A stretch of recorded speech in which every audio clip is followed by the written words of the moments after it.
주님의 이름으로 환영하고 축복을 드립니다.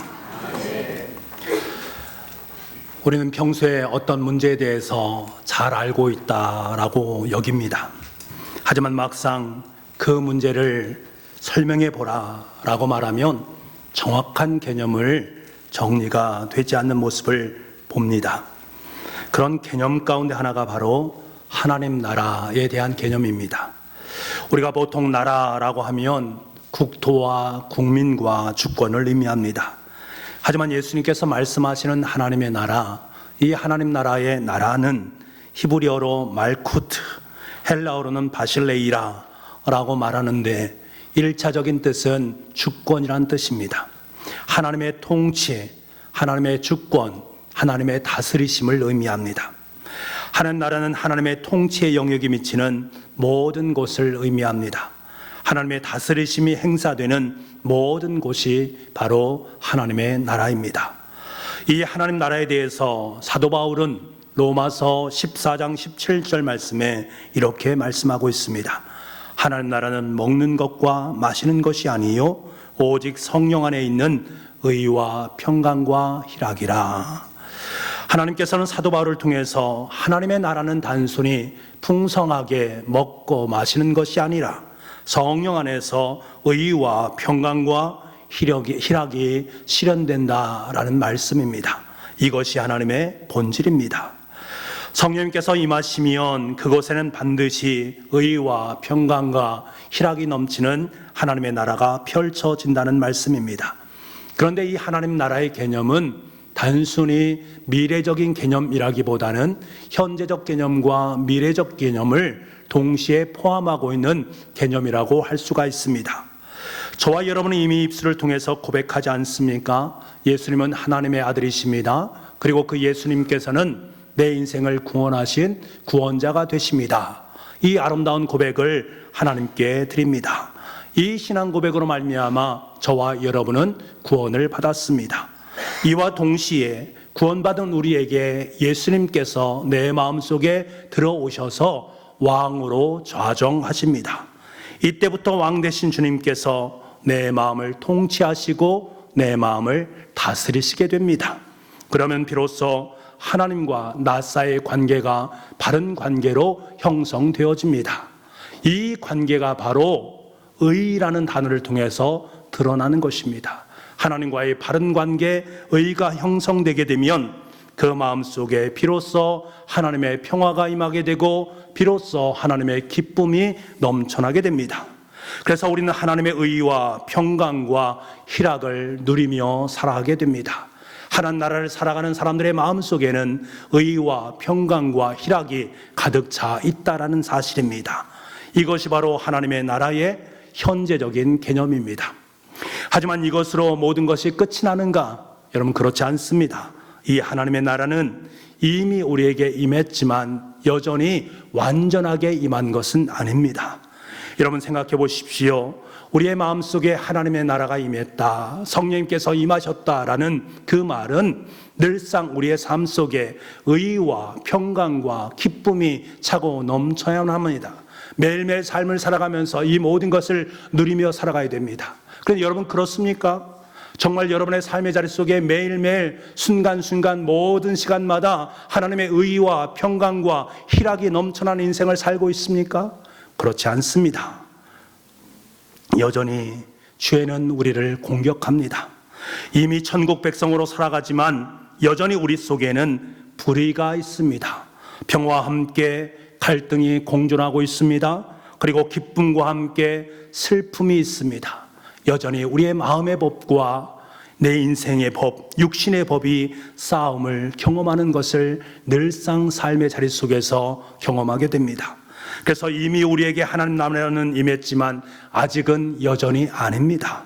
완전한 하나님의 나라는 미래에 있는 것입니다. 예수님께서 이 땅에 오실 때 예수 그리스도를 통해서 어느 날 갑자기 우리의 삶 가운데 임하는 것입니다. 이것이 바로 하나님 나라의 미래적인 성격입니다.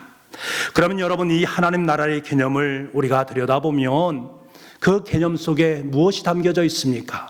하나님께서 저와 여러분을 얼마나 사랑하시는가, 그 하나님의 사랑이 그 속에 담겨져 있음을 깨닫게 되어집니다. 우리에게 의와 평강과 희락을 주시기 위해서 지금도 여전히 일하고 계시고, 먼 미래 우리의 삶 속에 의와 평강과 희락을 주시기 위해서 여전히 부더니도 애쓰고 수고하시는 하나님의 마음을 우리는 읽을 수 있어야 됩니다. 이런 하나님의 마음을 읽고 그 하나님 나라 속에 살아가는 성도들은 정말로 행복한 사람입니다. 저와 여러분은 하나님의 나라 속에 살아가는 성도이기에 행복한 주님의 사람인 줄 믿습니다. 하지만 여러분, 현재적 하나님 나라를 누리며 살아가고 있지만 때로는 많은 시련과 환난의 바람이 우리의 인생 속에 들어오게 됩니다. 죄의 공격으로 말미암아 완전하게 무너질 때도 있습니다. 그럼에도 불구하고 우리는 하나님께서 주시는 의와 평강과 희락으로 도리어 그곳을 주님의 나라로 만들어가면서 그 속에서 주님을 찬양하고 주님께 감사할 수 있는 인생인 줄 믿습니다. 오늘 본문에 등장하는 이 빌라델비아 교인들이 바로 그러한 삶을 살았습니다. 빌라델비아는 작은 아덴이라고 불리는 문화적 꽃을 피웠던 곳이요, 포도 생산지로 유명했던 곳입니다. 그리고 서쪽 아시아와 동방을 연결시켜주는 주요한 도로가 나 있기 때문에 당시 최고의 교통 요지이기도 했습니다. 여러분, 교통의 요지이고 문화의 꽃을 피우는 곳에는 늘상 상공업이 발달되게 되어 있습니다. 상공업이 발달한다는 것은 그곳에 많은 사람들이 왕래한다는 것을 의미하고 부가 많이 축적된다는 것을 의미합니다.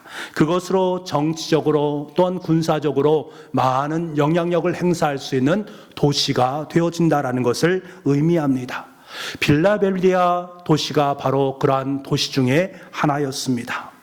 자, 그렇다면 이런 도시에 우뚝 서 있는 빌라델비아 교회는 어떤 교회인가? 그러한 부유함을 누리는 교회였던가? 상식적으로 보게 되면 이러한 도시의 문화적 혜택과 상업의 부유함을 누리며 살아가는 도시, 그 도시에서의 삶을 살아가는 교회, 그 교회도 그러한 삶을 살아야 되지 않겠습니까? 하지만 전혀 그렇지 못했습니다. 도리어 너무나도 빈곤한 교회였습니다. 그래서 예수님께서는 이 교회를 가리켜서 작은 능력을 가진 교회다라고 말씀하십니다. 작은 능력이란 것은 원어적으로 보게 되면 능력이 거의 없다라는 것을 뜻합니다. 사회적 신분으로 보아도, 지위를 보아도, 경제적 능력을 보아도 변변치 못한 사람들로 구성되어진 공동체가 바로 빌라델비아 교회였다라는 것을 예수님께서 친히 말씀하십니다. 모든 면에서 부족하고 연약했습니다. 이런 빌라델비아 교회는 드러내놓고 자랑할 것도 없었고 주님을 위한 사역 자체도 부끄럽게 느낄 만큼 미비할 정도였습니다.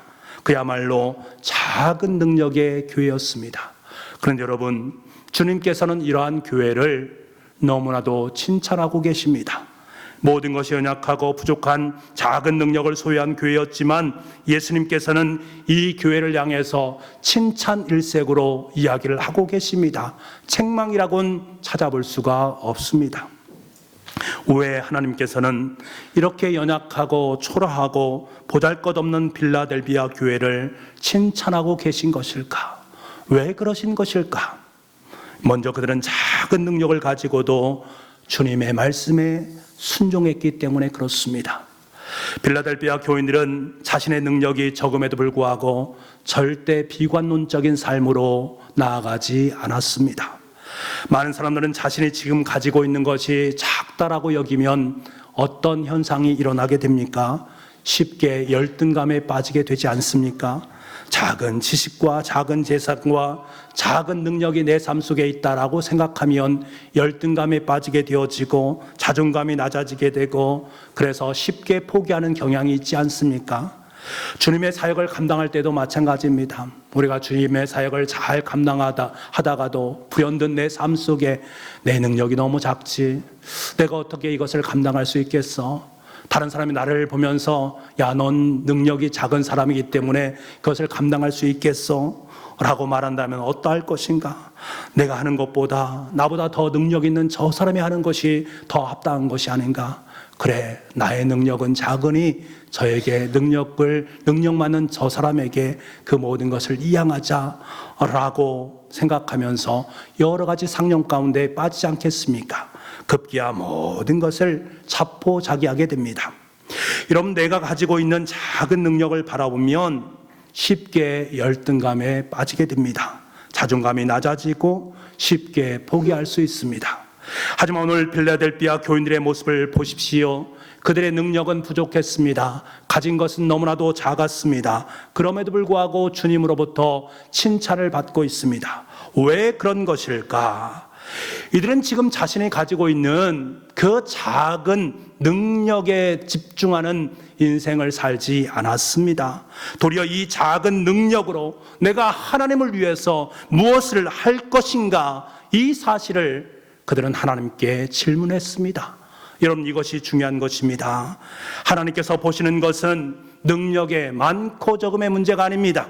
주님께서 보시는 것은 내가 지금 가지고 있는 그 작은 능력으로 하나님을 위해서 어떻게 선용할 것인가, 이것에 마음을 품고 이것을 위해서 기도하는 그 성도를 주목하신다라는 사실입니다. 여러분은 분명히 기억해야 됩니다. 우리의 능력이 많고 적음의 문제는 주님 앞에서 하등의 문제가 되지 않습니다. 아무리 많은 능력과 지식을 소유한다 할지라도 그것이 주님을 위해서 사용되지 못한다면 아무런 의미가 없습니다. 하지만 비록 작은 능력과 지식을 소유한다 할지라도 그 작은 것이 하나님의 나라를 위해서, 하나님의 영광을 위해서, 하나님을 위해서 쓰여지게 되면 그 속에서 비로소 하나님의 역사가 시작되는 것입니다. 목사님, 저에게 가장 행복한 것이 무엇인가? 여러분이 저에게 묻는다면 예전에도 제가 한번 말씀드렸지만 우리 성도들이 영적으로 성장하는 그 모습을 보면 너무나도 행복합니다. 시간이 지나면 지날수록 옛날엔 작은 능력을 소유하셨던 분인데 그 작은 능력을 가지고 하나님을 위해서 열심히 살았더니 그의 삶의 모습이 점점 예수 그리스도의 장성한 분량을 닮아가는 그 모습을 바라볼 때 목사인 저는 너무나도 행복합니다. 신앙생활에서 우리를 영적으로 성장시켜주는 것은 많이 있습니다만 가장 많이 우리를 영적으로 성장시켜주는 것은 봉사의 자리에 서는 것입니다. 봉사의 자리에 서는 것, 작은 능력을 가지고 그 봉사의 자리에 서서 겸손히 하나님을 바라보면서 하나님, 내가 이 작은 능력을 가지고 당신을 위해서 무엇을 해야 됩니까? 하나님, 저에게 깨닫게 도와주옵소서.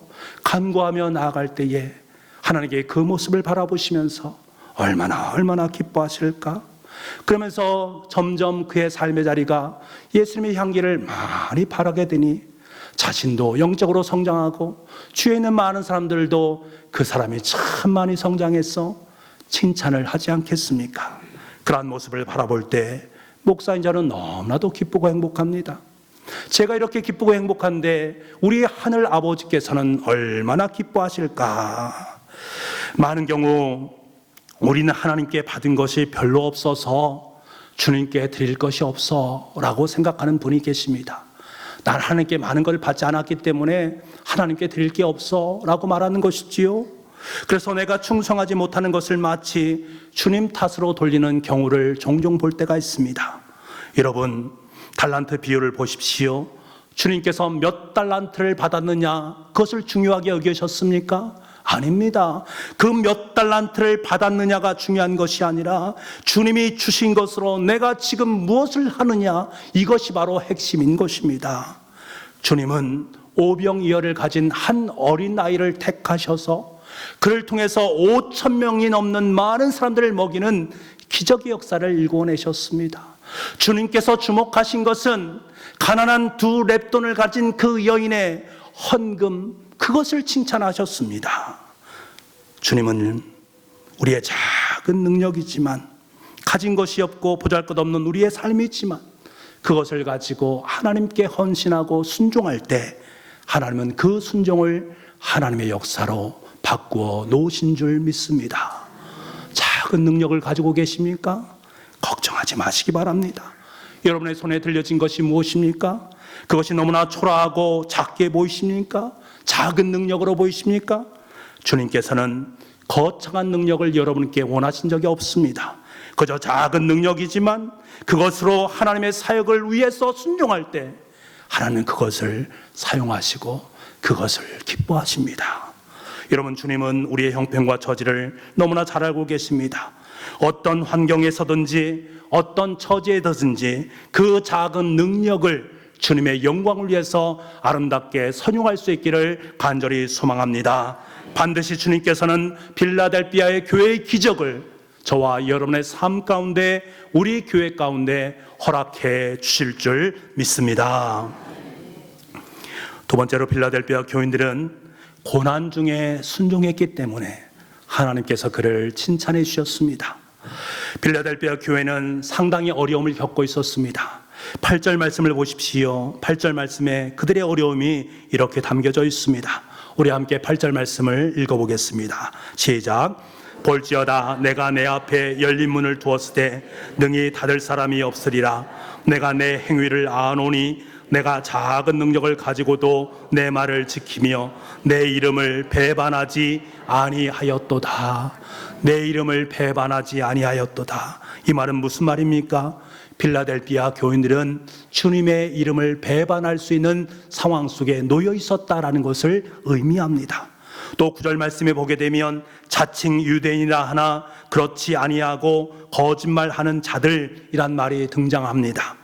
당시 아소아시아 교회의 대부분은 믿지 않는 이방 사람들에 의해서 고난을 당한 것이 아닙니다. 하나님의 선민이라고, 자칭 선민이라고 여겼던 유대인들에 의해서 모진 핍박을 받았습니다. 이 빌라델비아 교인들도 그들에 의해서 큰 고난을 받았습니다.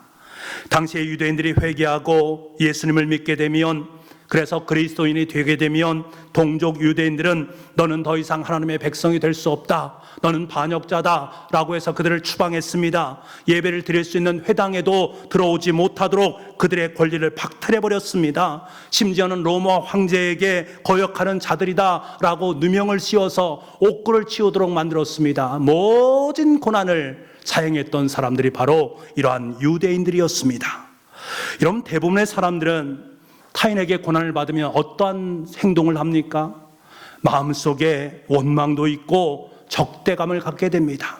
그러면서 다른 사람에게 그 사람을 폄훼하지요. 그리고 난 다음에 그 사람과 상대하지 말라라고 권유를 하곤 합니다. 다시 말하면 상대방과 그 사람을 격리시키려고도 부단히도 애를 씁니다. 하지만 빌라델비아 교인들은 유대인들의 냉대를 받으면 받을수록 그들을 적대시하거나 원망하지 않습니다. 그러지 아니하고 환난과 박해 속에서도 더욱더 하나님을 사랑합니다. 고난 중에서도 인내로 순종했고 주님을 위해 자신들이 가진 모든 자원을 사용했고 주님을 영화롭게 하는데 전심전력을 다했습니다.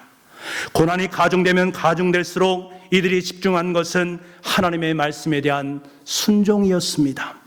여러분, 고난 중에서도 하나님의 말씀에 순종하시기 바랍니다. 내 이웃 때문에 아픔과 상처와 괴로움을 당하면서도 내가 하나님을 향해서 가져야 될 태도가 무엇인가 질문하는 그 성도에게는 결단코 실패함이 없는 줄 믿습니다. 하나님은 여러분을 향해서 결단코 실패하지 않습니다. 실망시키지 않으시는 분이 바로 우리의 아버지 하나님이십니다. 내가 하나님의 말씀에 순종해서 끝까지 하나님께 가져야 될 태도를 견지한다면 어떤 고난 속에서도 주님의 역사를 볼 수 있게 됩니다. 예수님께서는 고난 중에 있는 그들에게 하나님의 말씀을 순종하고 끝까지 믿음을 지키면서 충성을 다하고 있는 빌라델비아 교인들에게 자신이 어떠한 존재인가를 일깨워주고 있습니다. 우리 7절 말씀을 함께 보기를 원합니다. 7절입니다. 시작. 빌라델비아 교회의 사자에게 편지하라. 거룩하고 진실하사 다윗의 열쇠를 가지니 곧 열면 닫을 사람이 없고 닫으면 열 사람이 없는 그가 이르시되 아멘. 예수님께서는 자신을 다윗의 열쇠를 가지니 곧 열면 닫을 사람이 없고 닫으면 열 사람이 없는 분이다 라고 소개하고 있습니다. 열쇠는 그 열쇠를 가지고 있는 사람이 문을 열 수도 있고 닫을 수도 있습니다.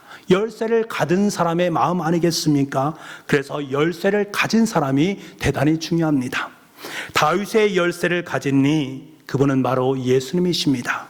그 예수님께서 빌라델비아 교회 앞에 열린 문을 두셨다라고 선포하고 계십니다. 성경에 보게 되면 문을 연다라는 말이 자주 등장합니다. 어느 때 이 성경이 사용됐을까? 이 말씀이 사용됐을까?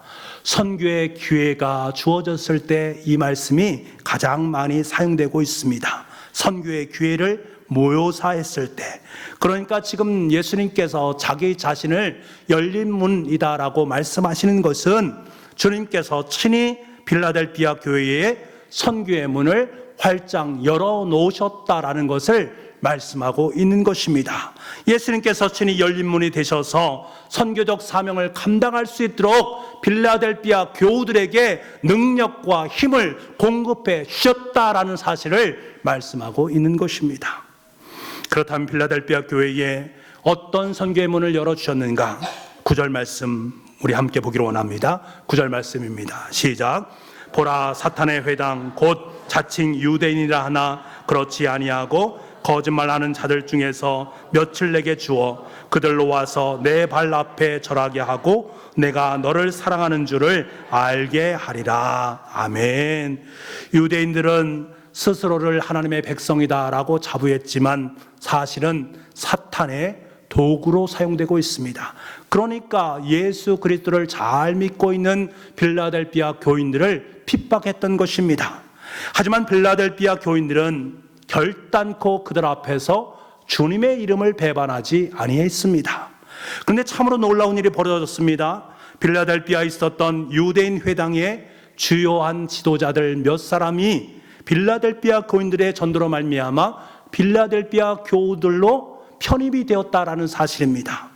빌라델비아 교인들은 깜짝 놀랐습니다. 어떻게 저들이 우리 무리 속에 들어올 수 있을까? 한 번도 상상해 보지 못하고 예상도 하지 못한 일이 그들의 삶 가운데 벌어지자 그들의 마음속에 이것은 바로 하나님의 역사다. 하나님께서 함께하지 않으면 이러한 역사가 우리의 삶 속에 있을 수 없다라고 판단을 하게 됩니다.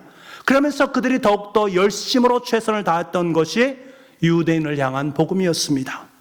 뿐만 아니라 그리스도인이 된 유대인들 가운데 몇 사람이 소아시아를 두루 다니면서 예수 그리스도를 믿지 못하는 이방 사람들에게 주님의 복된 복음의 말씀을 전하게 되었습니다.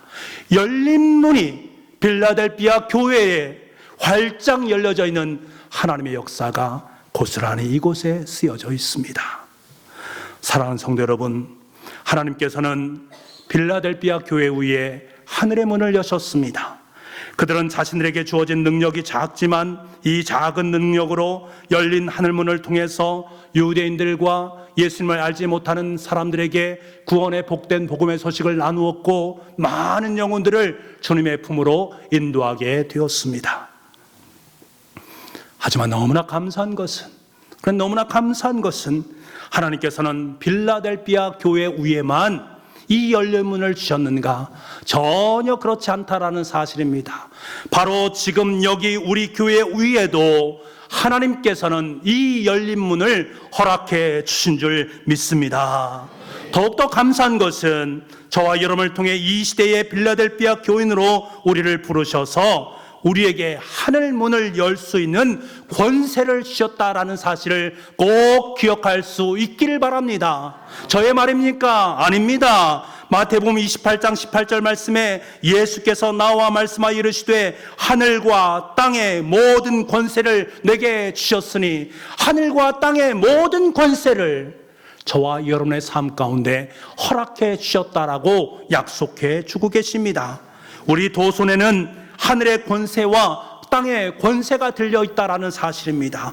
영혼을 향해서 문을 열 수 있는 생사 여탈권이 저와 여러분의 이 두 손 위에 있다라는 사실입니다. 여러분의 두 손 위에 하늘의 권세가 있기 때문에, 그 하늘의 능력이 있기 때문에 여러분은 생명을 죽일 수도 있고 그 생명을 살릴 수도 있는 은혜가 있다라는 사실입니다. 여러분 이 사실을 믿으시길 바랍니다. 너무나도 분명하고 확실하게 믿으시길 바랍니다. 그 능력이 내 삶 속에 있는데 그것을 사장해서 해야 되겠습니까? 능력을 사용하시기 바랍니다. 그 능력으로 죽어가는 영혼을 살릴 수 있기를 바랍니다. 열문을 활짝 열 수 있는 놀라운 하나님의 역사에 기쁨으로 동참할 수 있는 저와 여러분 될 수 있기를 간절히 소망합니다. 지금 우리 교회는 러브이로삼 전도잔치를 진행하고 있습니다. 믿지 않는 영혼들을 전도 대상자로 작정하고 기도하면서 한마음으로 전도하고 있습니다. 이 놀라운 사역을 가능케 하는 것이 바로 열린 문의 역사입니다. 우리 손에 쥐어있는 생명을 살리는 그 열쇠를 통해서 오늘도 여전히 죄악의 사슬에 끌려가는 그 사슬을 끊을 수 있기를 원합니다. 여전히 하나님의 진노의 자녀로 살아가고 있는 그들을 생명의 열쇠로 풀어놓는 열린 문으로 초대할 수 있는 저와 여러분 될 수 있기를 원합니다. 여러분 담대하게 러브이로삼 전도잔치에 동행하시기 바랍니다. 여러분 손에 쥐고 있는 생사 여탈권을 사용하셔서 죽어가는 영혼을 주님의 품으로 품으시고 그 영혼을 살릴 수 있는 은혜가 있기를 원합니다. 그래서 주님으로부터 아름다운 칭찬의 소리를 듣는 귀한 성도 한 분 한 분의 삶이 될 수 있기를 간절히 소망합니다. 주님께서는 열악한 환경 속에서도 끝까지 믿음을 지켰던 이 빌라델비아 교회에 상급을 내리시겠다라고 약속하십니다. 11절 말씀입니다.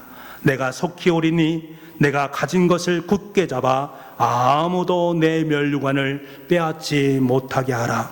아무도 내 면류관을 빼앗지 못하게 할 것이다 라고 약속하십니다.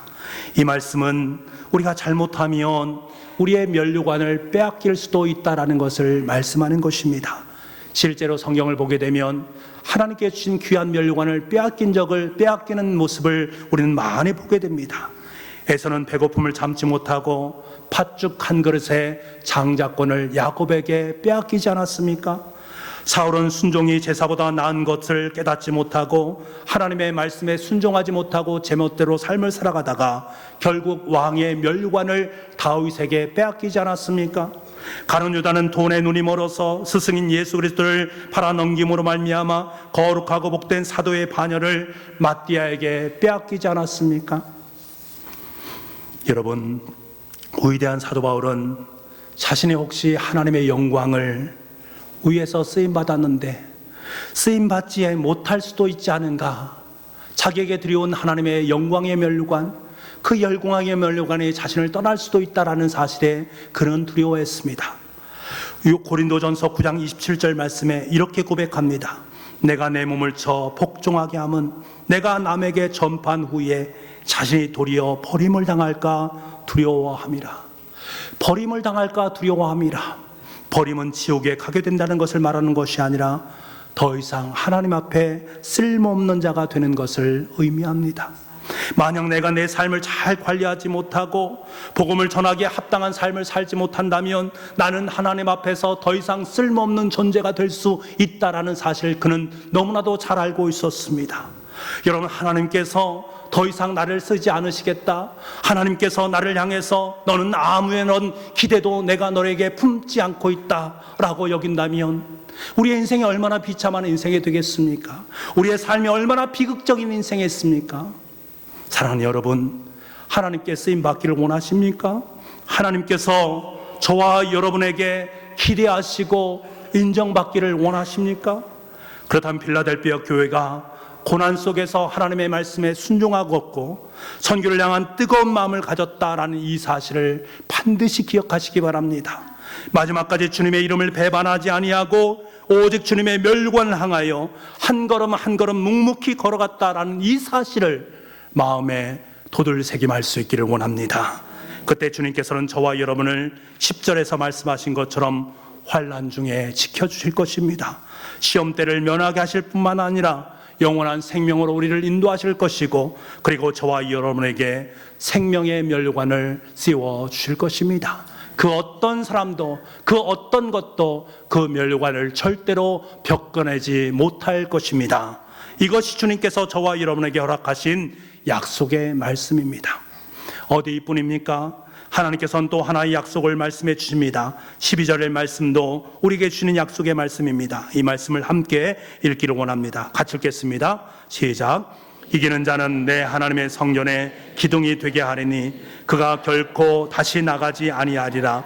내가 하나님의 이름과 하나님의 성 곧 하늘에서 내 하나님께로부터 내려오는 새 예루살렘의 이름과 나의 새 이름을 그 위에 기록하리라. 아멘. 하나님께서는 필라델피아 교인들에게 하나님의 기둥이 되게 할 것이다 라고 축복해 주셨습니다. 필라델피아는 지진이 많은 곳으로 유명했습니다.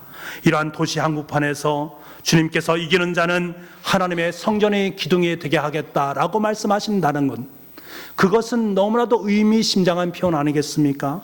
언제 무너질지도 모르는 세상 가운데 큰 능력이 아니라 작은 능력을 가진 교회가 하나님의 성전의 기둥이 되었습니다. 이것이 필라델피아 교우들에게 얼마나 큰 위로와 소망이 되겠습니까? 지진 같은 재난과 환란이 일어난다 해도 예수님께서 친히 성전 기둥이 되셔서 무너지지 않도록 튼실하게 받쳐주시겠다라고 약속하시는 이 약속의 말씀이 얼마나 큰 힘이 되겠습니까?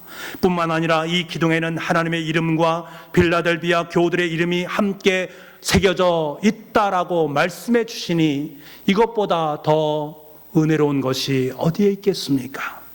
여러분, 이 말씀은 필라델피아 교인들을 하나님께서 친히 인정해 주시겠다라는 약속의 말씀입니다. 하나님께서 인정해 주신다. 이것보다 더 의미 있고 더 아름답고 더 위대한 것이 어디 있겠습니까? 하나님께서 인정해 주시면 끝난 것 아니겠습니까? 이보다 더 값진 것이 어디가 있습니까? 이것보다 더 바랄 것이 어디에 있겠습니까? 이보다 더 복된 말씀이 어디에 있겠습니까? 하나님께서 인정하시면 됩니다. 하나님으로부터 인정을 받으면 되는 것입니다. 여러분, 제가 가정에서 가장 행복할 때가 언제인지 아십니까? 우리 자녀들이 저를 아버지로, 아빠로 인정해 줄 때입니다. 우리 아빠 최고야. 우리 아빠 때문에 저는 행복합니다.